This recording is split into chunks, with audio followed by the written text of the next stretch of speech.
Earlier today, I made a video talking about Bow the Whale and Skeb and that whole controversy, which has been pretty big news in the VTuber space. But today is also a day where Hasan is once again also in the news, as here we've got Hasan getting called out by one of his longest subscribers. The caption, Hasan talks declining big bags. Chatter reminds him that he took a gacha game sponsorship. But it's even worse than that, because in the clip, Hasan is virtue signaling about how he would never take a gambling sponsorship. And that Chatter's like, bruh, you literally promoted a gacha game. And then we've got another clip, this one with Asmongold predicting that the whole Hasan Kaya situation will go on indefinitely, and that Hasan abusing his dog has become his legacy, which is something that I will also expand on greatly once we get to this clip.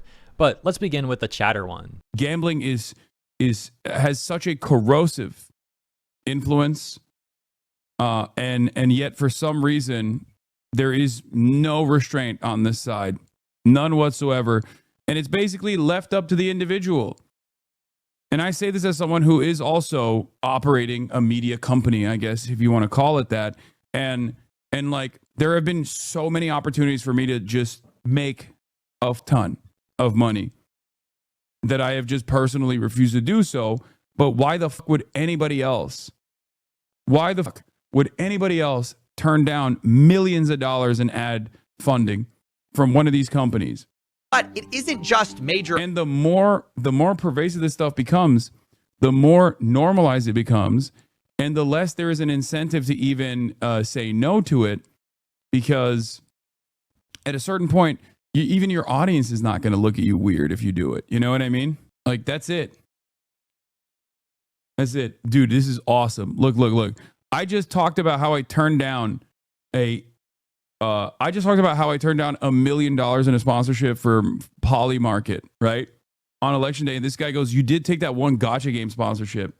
Like, this is what I mean. All right, pause in here for a second so you can see this zoom in where it says that this person was previously subscribed to Hasan for 57 months. And yeah, their message says, you did take that one gacha game sponsorship though. This is also what I mean. 57-month subscriber. You're right, dude. I'm actually a hypocrite. I'm actually pumping advertising for gambling. Why the f do I need LSF when I got literally my own 57-month subscribers in here doing this exact same shit? Yes, I do take video game sponsorships. Doing marketing doesn't mean you promote gambling. No. If I did marketing or promotion for a direct gambling company, yes, it would mean that I'm promoting gambling. This is true. I do not.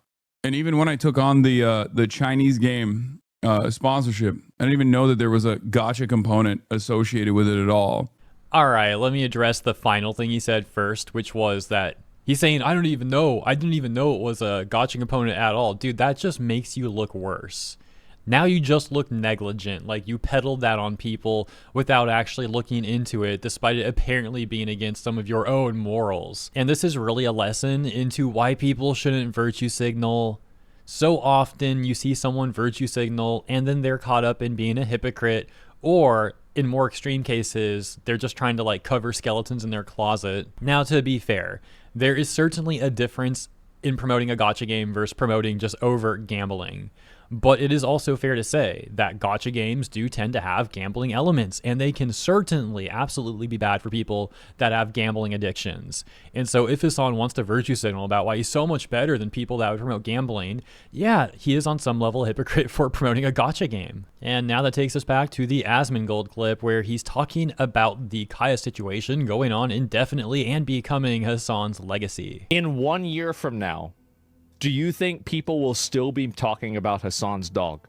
So I'm just kind of filling the dead air here because Asmongold spends a good amount of seconds here just like smirking and nodding, which alludes to the point that he's going to get at in a second, which is that yes, he does think that's going to become his legacy. I agree. I think this is going to be going on for a while. I feel like this is going to be one of those things that just goes on indefinitely, right?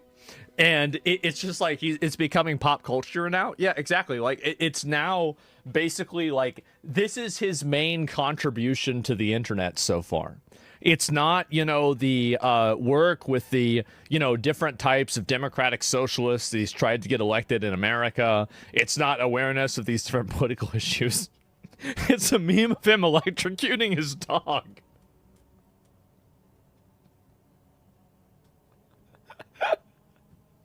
Oh, God.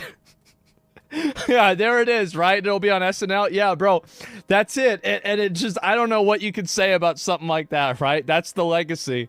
Yes, that is your legacy right there. Yeah, I think Asmon is pretty much right. I mean, like, maybe the memes will slow down. Maybe those hilarious songs will, like, stop getting created. But people aren't going to, like, forget about this. This will be a stain on Hasan's reputation, probably indefinitely.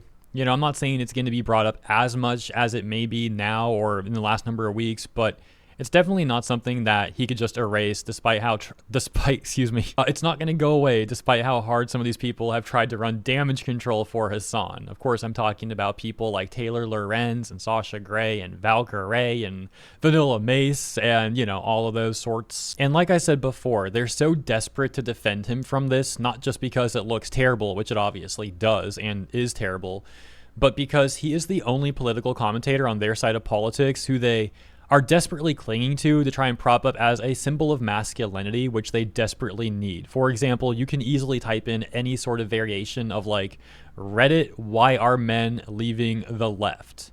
And you'll see that this is a problem for the left. Now, for the record, I don't view Hasan as a masculine person at all, but I'm simply explaining what they're trying to do here. And so then we've seen corporate journalists like over at the New York Times where they have written articles like a progressive mind and a body made for the manosphere.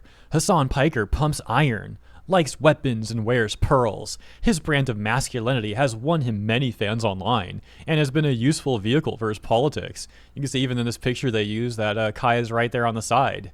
So they are so desperate to like make this guy their symbol of masculinity to try and like win men back to vote for their politics. And then it's like, oh, the guy who abuses animals, which has resulted in some of the most pathetic damage control that we have ever seen. This desperation to prop Hasan up is not exclusive to New York Times either. For example, NPR had this whole like podcast thing titled Hasan Piker, a himbo gateway drug to the left. Here's another example from the New Yorker, and they've got this like weird graphic on the front there. And they say, the battle of the bros. Young men have gone MAGA. Can the left win them back? It's just so freaking weird. The corporate journalist who writes this is like, by the time I landed at LAX and switched my phone out of airplane mode, Hasan Piker had been streaming for 3 hours. I put in an earbud and watched as I filed off the plane. Visible behind him were walls of framed fan art, a cardboard cutout of Bernie Sanders sitting in the cold, and Piker's huge puppy, Kaya, taking a nap.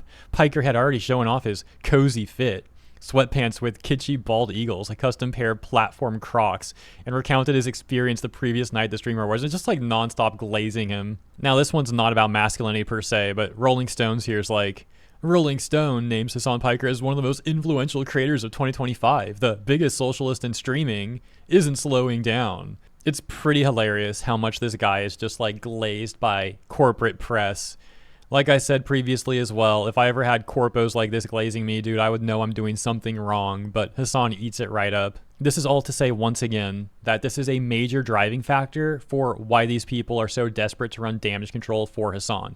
They have literally spent years trying to build him up as this flawless champion, and now it's all falling apart. But yeah, if you weren't aware of that context, hopefully this has been at least somewhat informative, and thank you all for sticking with the video. I hope you enjoyed it. Let me know what you think about all this stuff in the comments. Have a wonderful rest of your week, and I'll see you in the next one.